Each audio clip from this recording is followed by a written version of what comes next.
Welcome to On Texas Football. Time for this week's State of the Program. I'm Bobby Burton, joined by Gerry Hamilton and CJ Vogel. This episode brought to you by our friend Adam Lowy over at the Lowy Law Firm. Hey, guys, big week ahead for the Longhorns. January 25th, Junior Day. That's kind of a lot of our focus at On Texas Football right now that we're out of the national championship picture. In this episode, I want to take a little bit of a look back at that national championship. Maybe talk about how Texas might compare to an Ohio State team next year and then on into the future as far as rankings of their players, et cetera. I want to talk about that, but let's start with a recruiting note that we think is of particular importance, and that's a new scholarship offer, Gerry, for the class of 2025. And tell us why, and that's this class, this recruiting class, not next year, but 2025. The Junior Day is 2026. Tell people about the new guy in 2025 that Texas just offered yesterday. Look, I don't think any of us have thought about the February signing day since the December 4th signing. We were like, we're just moving on to Junior Day. But Texas did extend an offer yesterday to AJ Tutele, a linebacker from Mojave High in North Las Vegas. He was a guy that signed with Washington State, but then the head coach, Jake Dickert, left Washington State, went to Wake Forest. So he opened up his recruitment, got a release from Washington State, and USC immediately offered him and got him on campus, or not immediately, when they could. He made an official visit to USC last weekend. Well, Johnny Nansen offered him yesterday. 6'3", 205 pounds, is scheduled to come into Austin this weekend with family. We'll see if that visit happens. USC is considered the team to beat. They'll try to get him to shut it down and not take the visit to Texas. But Johnny Nansen extended an offer to a linebacker. Texas wanted 3 linebackers. They lost out in this class. They lost out on Kellen Wiley on signing day to Miami, the linebacker from Sefner Armwood in the Tampa area. And so, look, recruiting doesn't stop. This staff continues to develop. And this is a guy that, I exchanged some messages with the head coach at Mojave High and thinks he's a generational talent at linebacker. He just thinks he's an unbelievable player. He had 196 tackles, 39 tackles for loss, and 5 sackles this year, as the chat likes to call it. So, he is a guy that had unbelievable production. Did he play against the best competition in Las Vegas? No, but it doesn't matter when you're that productive. Guys that are productive are productive.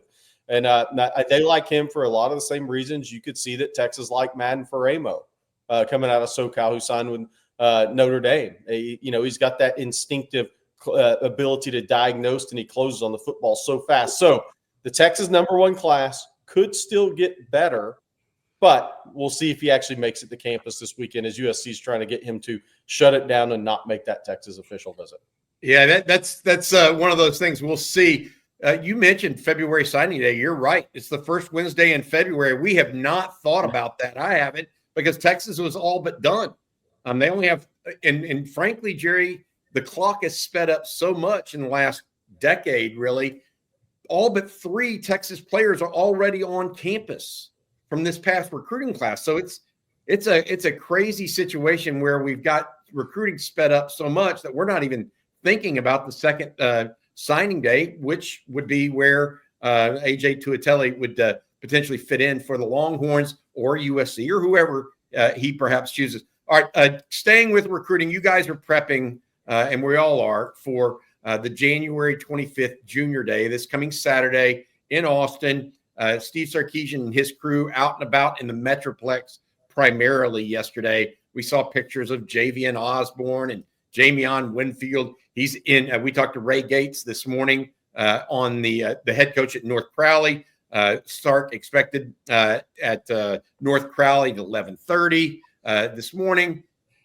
Texas trying to cover the Metroplex in a week where the weather is so bad in Houston and other parts they can't really do it.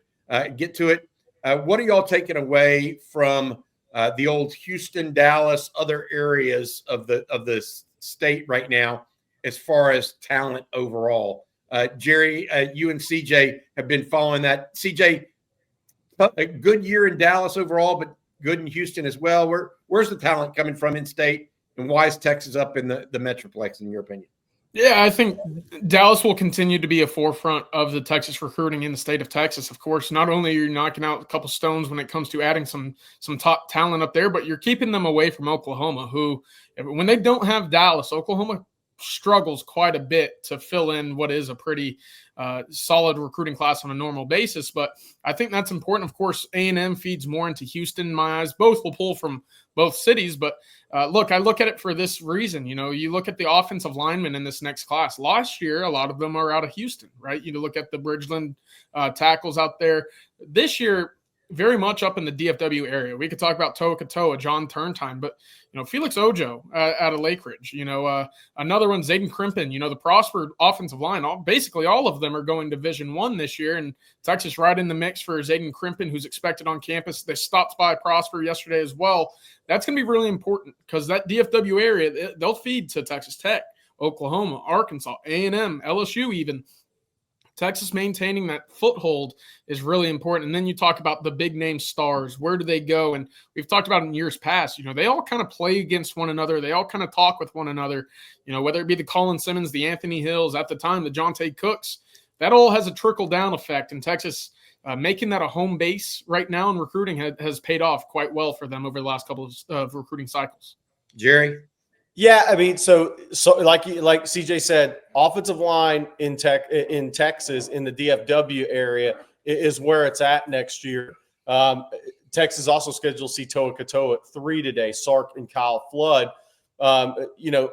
Nicholas Robertson's the top offensive line prospect for Texas in the Houston area in Klein. But then you have Caden Finley and you have Jalen Lott. You have a couple of legacies in DFW as well at Frisco Panther Creek, Lott. And then at Aledo with Caden Finley, then you have Javian Osborne, arguably the top running back on the boards in Forney. Then you have yesterday's offer, Donovan Webb, the best safety in the state of Texas, arguably is at Panther Creek, a teammate of Jalen Lott. Then there's safety Aaron Bradshaw at North Crowley, who Texas may extend an offer to. So last class was Texas really focused in the Houston area, but I think some of that focus was because Jonah Williams is a hell of a player. Mm-hmm. Caleb Chester was a corner they liked from day one.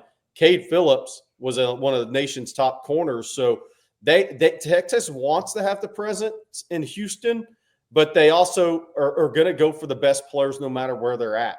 And this year, again, it's looking like DFW is where the top guys are at that Texas is going to be going after. And that's at most positions, it looks like. Not all positions, but most positions. And then at that point, what's interesting about what CJ said is A&M dominated Houston in that 22 class, right? They got everybody in that class, essentially.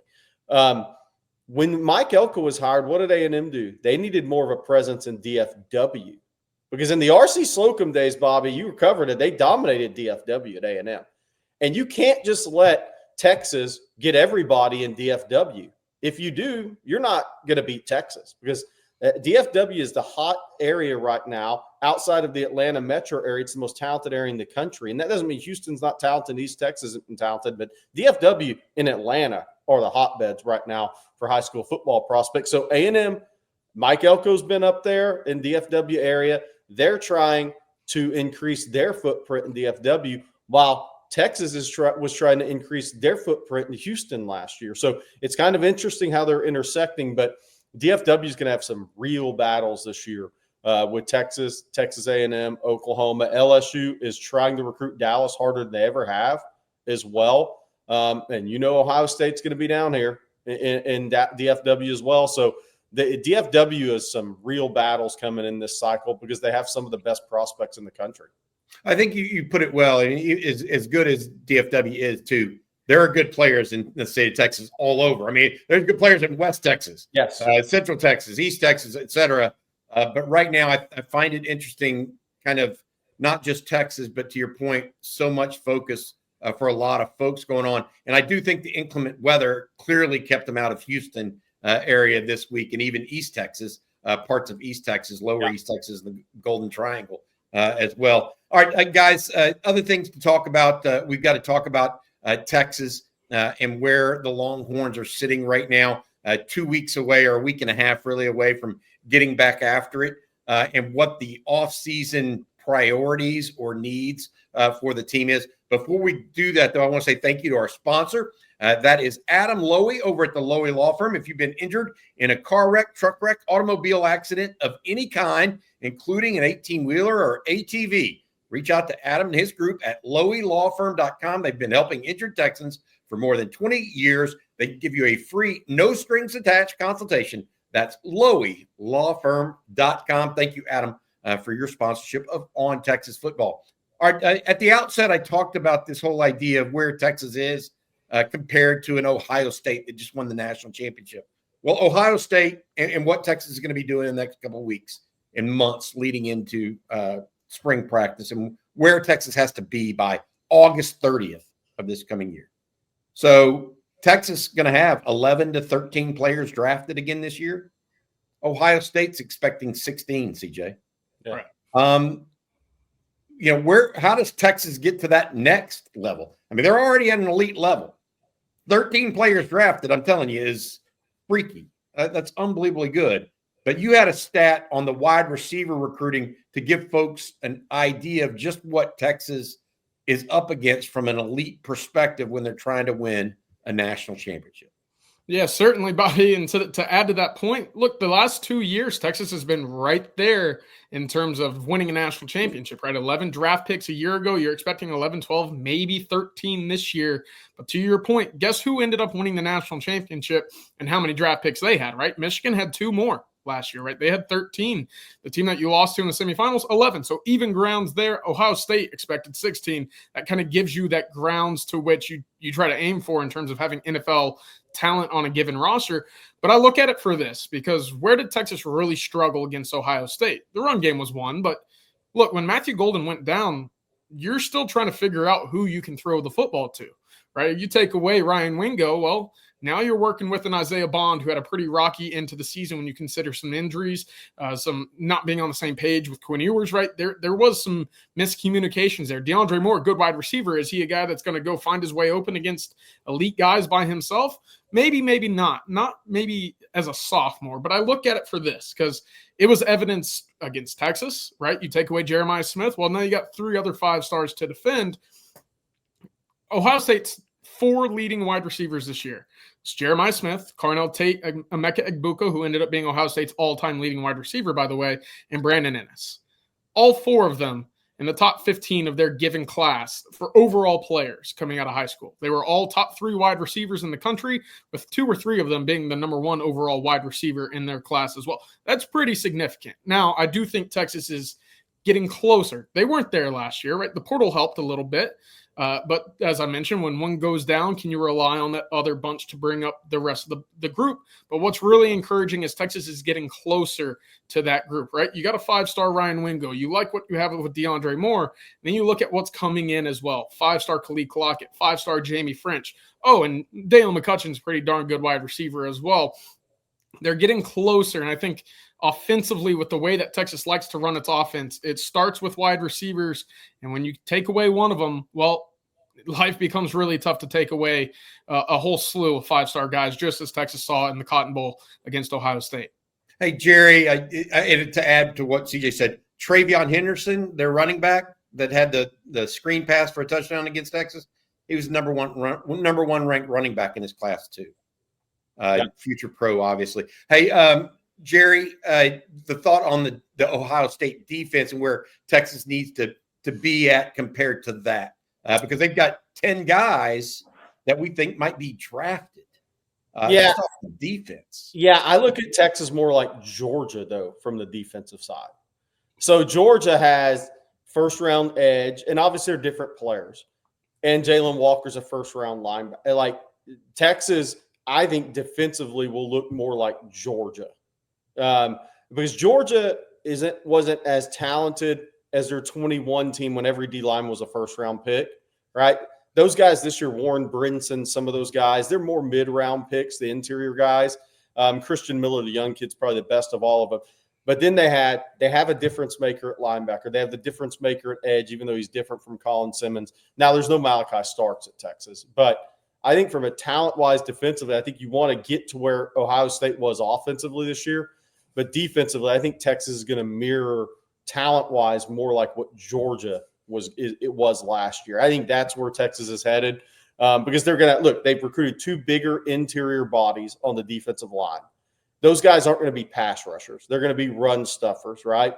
Then you're going to have your playmakers around those guys, kind of like Georgia did with Michael Williams, Ingram Dawkins, and Jalen Walker, and those other linebackers are all really good too, right? And then NFL prospects in their secondary. So I 100% agree with CJ on the offense where Texas is headed. I think defensively they're going to look more like a Georgia than Ohio State due to personnel next year. Okay, good stuff. All right, next question I had for y'all, the junior day. We talked a little bit about AJ Tuatele and the Dallas versus Houston versus the rest of the state, et cetera, kind of conversation we always tend to have around recruiting. What are y'all's expectations for this junior day? Gerry, I'll start with you.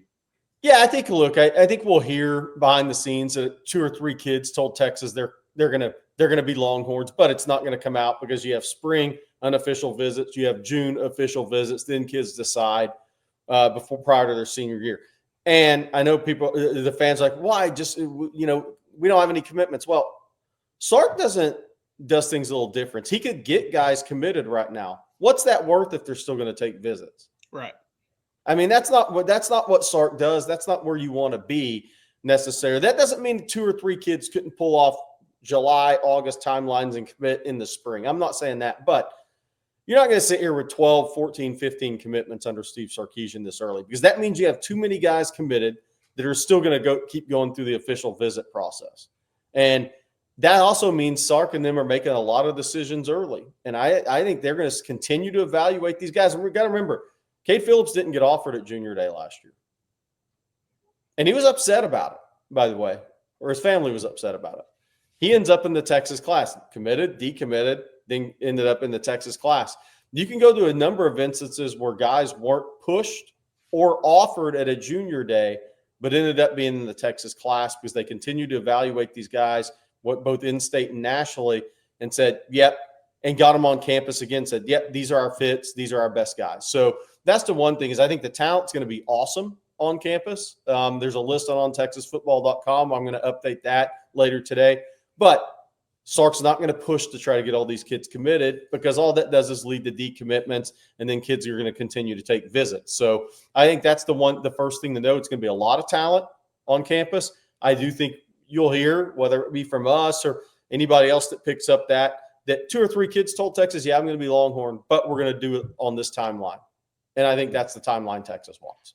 To add to that real quick, Texas at this point last year had 5 commits in the class, right? It was KJ Lacey, Amari Winston, Brandon Brown, and Anthony Williams and Lance Jackson. Obviously, only 3 of those stuck in the class. But to your point, Gerry, when you start loading up early, which isn't what Sarkisian likes to do, those hits later on, they can sometimes negate the momentum that are otherwise what this staff likes to build up for around the official visit time in June and July. If you look at a position, Bobby, CJ and I talked about this on Recruiting Breakdown. Who commits early? Quarterbacks, because they need to find their spot, and offensive linemen. And if you're looking for anybody, guys, that could peel off maybe a summer decision, it's normally look at the offensive line. Now, I'm not talking about the John Turntines of the world, but look at some of those other offensive linemen, guys that Texas loves, Nicholas Robertson at Klein, Toa Katoa at Euless Trinity, who was just at Tennessee. Zayden Crimpin, who they like as a center guard out of Prosper. Max Wright out of Melissa. Could 1 or 2 of those guys peel off a July, August decision and commit? Offensive line is who you watch. Those guys tend to commit a little earlier after quarterbacks. What about out-of-state prospects? Here we've spent a lot about in-state guys. Who are some out-of-state prospects to watch for this weekend that are visiting Texas or expected to, that you guys kind of have circled in your brain somewhat? Not saying that they're going to commit to Texas, but guys that you think, hey, let's be on the lookout for these couple of guys. Well, I'll start with one. It's the edge defensive lineman out of Tennessee, Yaya Gyad, who was going to announce on January 2nd, and it looked like he was going to announce for Texas. But again, this is kind of what we talk about. He had been to one game earlier this year, He loves Texas. It looked like he was going to commit to Texas. And I think Steve Sarkisian was like, hold on. We got you and the family got to come back. We got to continue this process. So he's scheduled to be in town this week, and we'll double check with some of these guys to make sure they're still coming in town. But that's one, because that's a guy who was ready to jump into class, it looked like, January 2nd. After this weekend, is Texas ready for him to jump into class if he still wants to? So that's one I'm watching right out of the gate. Is that's a guy who was very close to a decision, and it looked like it could go the way of Texas. But where's that going to be after this weekend? So that's one guy I'm starting with. What do you think, CJ? Anybody else for you? I'll start with a wide receiver at Destrehan, Louisiana. Jabari Mack's a really interesting one. He's, I believe, a 3-sport athlete, got some basketball, a track kid as well. And then you see him on the football field and you say, yeah, I see why, right? He can go get the football like a rebound. He can come down and beat kids to the corner as a track kid. I mean, he's an all-around athlete. I'm a big fan of what he brings to the table. And this is his second time back to campus that I'm aware of. Texas has been on him, and that's someone I would keep a close eye on out of the boot. Now, of course, wide receivers in Louisiana, we all know how tough it is to pull those kids, but Texas has had success there, and getting them back on campus is certainly a big win in my eyes for this weekend. Hey, Gerry, he said the boot, and that reminded me of the big defensive lineman out of the Monroe area. Dylan Berryman coming back in this weekend as well? He's scheduled to be in this weekend. He's one of those guys that, I think Texas will go see him. I was actually exchanging messages with him earlier today. He's still scheduled to be in this weekend. We'll see if weather messes anything up late in the week. It shouldn't, but we'll see. Texas Tech offered him this morning. So schools are going by. I expect Kenny Baker to go by there, I think maybe next week after Junior Day. Then the other one I'm really watching, to me, it's about, are they going to get guys on campus they're trying to? Jamion Winfield, where Sark was yesterday, easily the best defensive lineman in Texas, and I think maybe a top 35 kid, maybe even a 5-star if he goes and tests well long term. I mean, it could happen with him. Does he get on campus on the 25th? Because he was at A&M over the weekend, and he's from Meridian, Mississippi. He didn't go to Ole Miss as expected last week, and he went to A&M. And you have to kind of hold serve here. A&M had him on campus. If you don't get him on campus this weekend, when do you get him on campus? Mid-February? And that's a long time for a kid that just moved to Texas in July who you didn't have previous relationships with. But Texas was by. Sark was by the school yesterday. They want to get him on campus. And then the other ones I'm looking at are, some of the recent offers by Texas. Donovan Webb from Panther Creek, the safety, who we've talked about a lot. He's a stud. And Chase Calicut, the safety, who I think will end up being a linebacker from North Shore. But what happens if a Calicut says, I want in? That's going to be things we kind of have to monitor. Again, how much is Sark going to slow play guys who they think are really good players? And a slow play maybe not be the right word. Continue the recruiting process, but not fill up a class early, because Texas is in a different position than they were 2 years ago. They got guys that would jump in right now. Now, a lot of those guys will jump in to kind of hold their place, but still want to take visits, right? But Texas has Sark, and the staff they have a good issue to have now. More guys want in early. They have a little bit of leverage for the first time, and leverage isn't the right word either. Yeah. But there's some give and take there between the two parties. Whereas coming off of 5-7 or 8-5, there's not much of that going on. Now you go back to 2 consecutive college football playoffs, and hey, we got to be selective as well here, and we're not just going to be waiting on you. We've got to go recruit others as well. Sark's done a good job of managing that to this point, anyways. But now he has another arrow in the quiver to kind of counteract that, I think, is what y'all are talking about. And I agree. All right, you guys are going to be out there. We're going to be covering that this weekend. Should be a big thing for the Longhorns. A number of highly ranked players. All right, anything y'all want to add before we let folks go? A week and a half before signing day, a week and a half before the Longhorns really get back after it on the field in winter conditioning. What are y'all? Last thing I actually wanted to talk about, if y'all don't mind, is what Texas needs to be thinking about this offseason. Is it? We talked to Tony Hills this morning. Is it getting that offensive line in sync? Yes. And kind of figuring out who those 5 to 6 or 7 guys are going to be for them? Is that really the number one thing that we're looking for this year? The other piece I might say, figuring out the secondary might be a piece of it too. What are y'all's thoughts on the major themes? CJ, I'll let you go first. I actually look towards the defensive line once again. I think that you're going to have a quarterback that will be able to mask a lot of those protection issues next year. Now, that's not to say that you can completely disregard the offensive line, because you need a running game, right? That was an issue this year. You need to have a pocket for those deep shots as well. But again, I'm looking at what kind of body transformations can you have from now to the start of spring to eventually fall camp and the start of the season. Alex January probably being that number one guy for me. Look, we saw him against Ohio State in the Cotton Bowl, right? We saw Colton Vasek as well. What can their bodies do? How much weight can you gain? How much strength can you add? Because Texas, they've added 2 pieces. They'll likely add another, if not 2 more. But that's a big piece for Texas next year in my eyes, is Alex January getting on the field. And, of course, what does that linebacking room look like? Texas wanted to add another piece to the 25 class. You only have 6 on the roster. I like what you have there.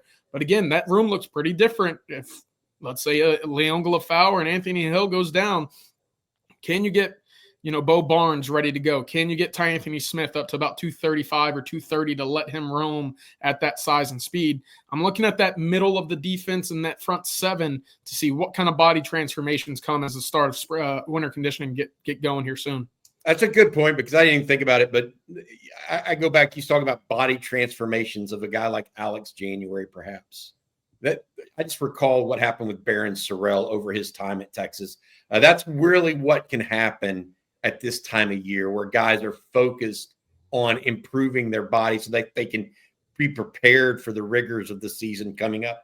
Gerry, your position of thought or where your brain is at right now? Well, that was kind of a lead into where I was at. It is a huge Torrey Becton off season and spring football for the 2024 class. And when I say that, I'm not talking about Colin Simmons, not talking about Ryan Wingo, not those guys. But let's just think, because what happens when you bring in a really good class, a top 5 class, and a lot of those guys aren't impactful. You don't see them. Some of them redshirted. You forget about them, right? We forget about how talented of a class that was. But now this group is competing with a number 1 class coming in behind them. So here's the names for me. Who out of this group is going to kind of emerge? You think Brandon Baker is going to be really good at right tackle? Is Kobe Black, Xavier Filsaime, Wardell Mack, Jordan Johnson-Rubel in the secondary? Somebody's going to make a statement in the offseason in this spring out of that group. Who's it going to be? They need 2 guys too, right? Jarrett Gibson in year 2 as a running back. Does the game slow down? Does he have better security, ball security? What do you see from Zena? Yes. What do you see from Jordan Washington, who thinks you're starting tight end? How much better is Ty Anthony Smith going to look with another Torrey Becton offseason? Santana Wilson, who had a really good redshirt year. Could Daniel Cruz push at center? I mean, Parker Livingstone, is he going to run out with the ones to start spring? Could Nate Kibble push for real time? Because behind the scenes, really good. Melvin Hills, expected to be a rotational player. So you look at it, that was a hell of a class Texas signed. This is their time to start making a little bit of a dent, because they have a number 1 class coming in behind them with a lot of talent. Great point. Yeah, I agree with you, Gerry. Good idea, because they've got a year in the system. Yep. So it's time for them. It's time for the pups to bite a little bit. You know what I mean? When the young ones bite, that's when they say it. That's the old Darrell Royal. If a dog's gonna bite, he'll bite as a pup. Yeah, that's what Darrell Royal used to say. All right, that'll do it for this week's State of the Program. Thanks again to our advertiser and sponsor, Adam Lowy, over at the Lowy Law Firm. Adam's been helping injured Texans for 20-plus years. Reach out to him at loweylawfirm.com if you've been hurt in a car wreck of any kind, including truck, automobile accident, ATV, etc. loweylawfirm.com. Thank you, Adam, for your sponsorship of On Texas Football. All right, CJ and Gerry, thank y'all so much. We'll be back later today. We got some news ourselves that we're breaking later today as well here at ontexasfootball.com. We're going to have a new member of our group, CJ, Gerry, and I. Really excited about it. But find out more. It'll be coming soon. Thank you all so much for watching, and hook 'em.